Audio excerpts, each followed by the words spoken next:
Hello and welcome to this beginner's Photoshop tutorial, where we will explore Photoshop tools for the absolute beginner.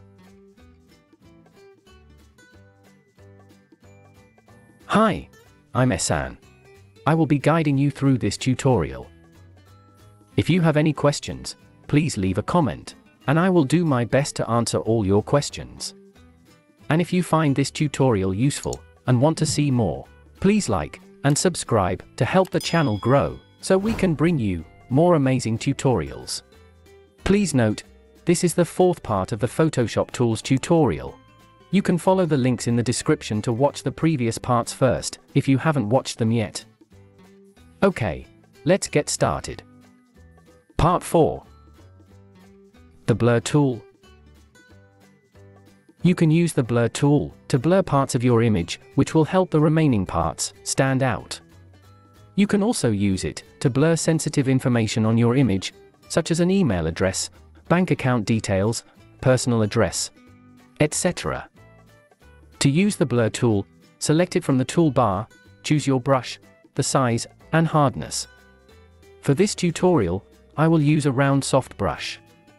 You can select the mode that suits your image best. A little trial and error is required, depending on your image. You can adjust the strength slider to increase or decrease the blur effect. And you have an angle editor to adjust the brush angle, if you need to. You should also check the Sample All Layers box, so the changes you make will include and show on whichever layer you're working on. I will start by adding a new layer, so the blur effect will be non-destructive, which means the original image will stay intact. Start blurring the parts of the image surrounding the subject, and adjust the size of the brush when working close to the subject you want to stand out. In this case is the girl on the left.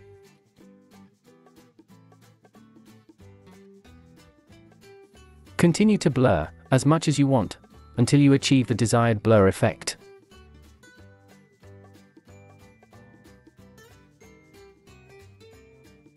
I will also blur the girl's body and clothing, and only leave her head untouched. Your image may require different actions.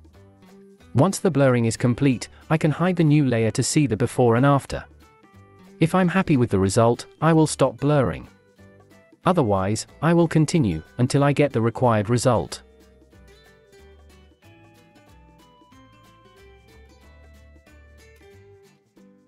The Sharpen Tool. You can use the Sharpen tool to draw focus or viewer's attention to a particular part of your image.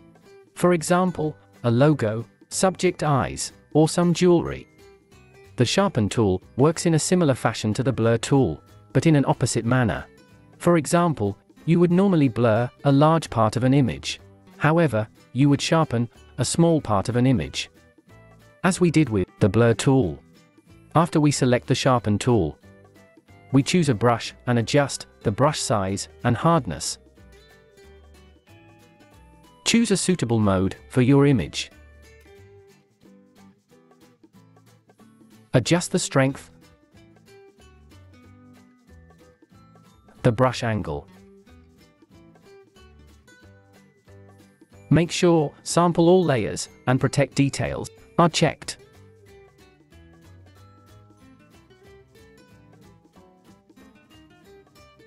Add a new layer, and start brushing in circles around the part or parts you want to sharpen. As soon as you get a good result, or rather in most cases, as soon as you have gone past the desired result, hold Ctrl or Command+Z to go back one step. Next, hide and show the new layer to see the before and after. You can continue to sharpen or delete the new layer to start all over to get better results.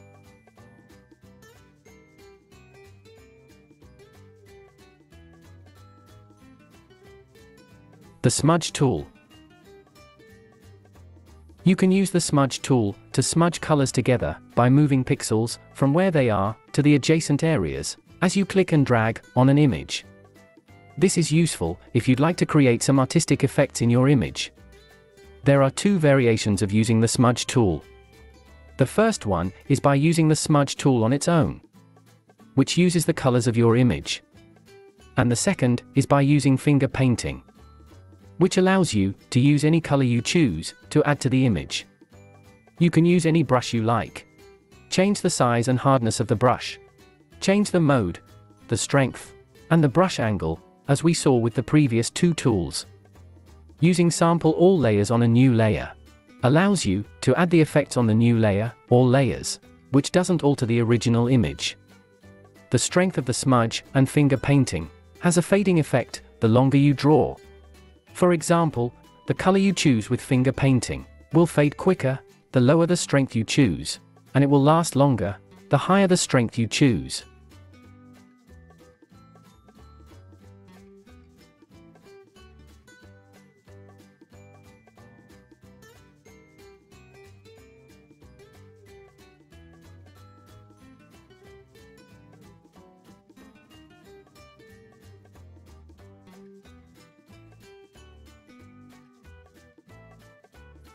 To get the artistic effect you want when using the Smudge tool, you need to spend some time trying all the different variations.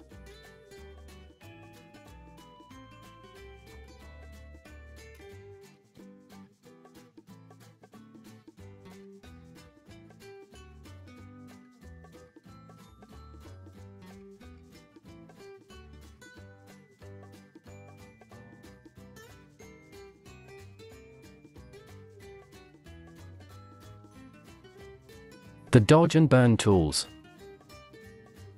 You can use the Dodge and Burn tools to brighten or darken parts of your image in Photoshop.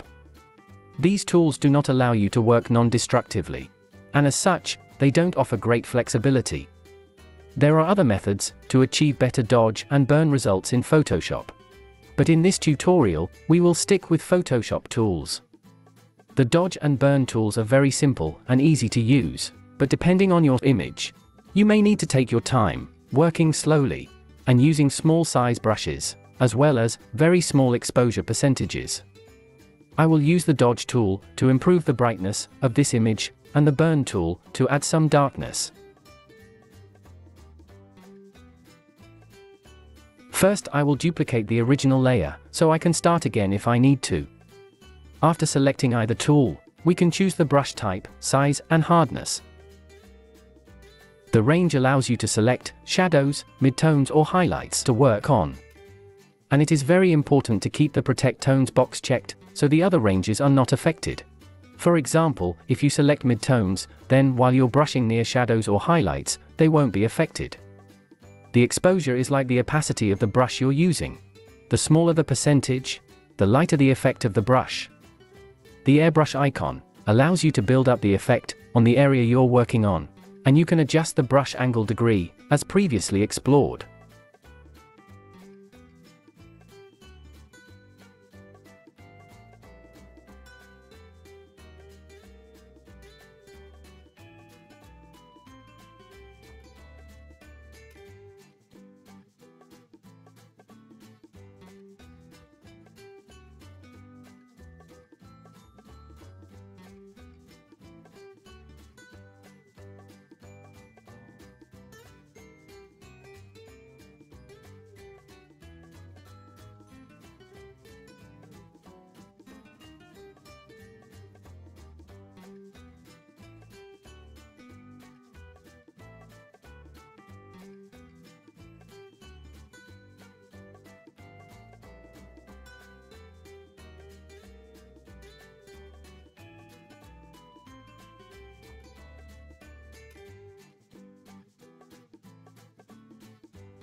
I hope you found this tutorial useful. Please like, subscribe, and click the notification bell, so you can be notified when I release the remaining parts. Thank you for watching, and I look forward to see you in the next tutorial.